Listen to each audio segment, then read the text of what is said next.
అందరికీ నమస్కారం. మీనాకుమారి చదలవాడ. ఈరోజు మనస్సు గురించి కొన్ని విషయాలు చెప్పుకుందాం. మనస్సు అంటే జ్ఞాపకాల అద్భుత కలయిక, బరువులను మోసే పెద్ద సంచి.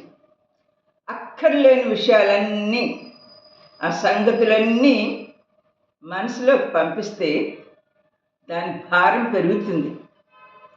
మనసు ఏడుస్తుంది, ఏడ్పిస్తుంది, ఆనందిస్తుంది.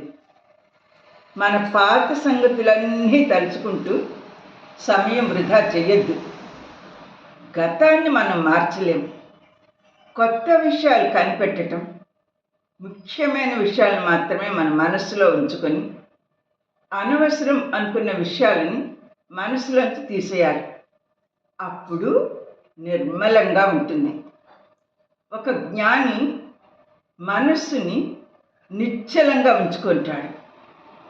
భగవద్ ధ్యానం వల్ల, ఇతరులకు మంచి చేయటం వల్ల మనస్సు నిశ్చలంగా ఉంచుకోవచ్చు. మన సంకల్పం గట్టిగా ఉంచాలంటే మన మనస్సే ప్రయత్నం చేయాలి.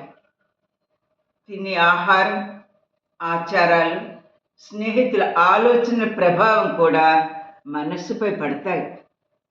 విశ్వామిత్రుడు తపస్శాలి అయినప్పటికీ మనోవిగ్రహం లేక మేనకకు వశమయ్యాడు.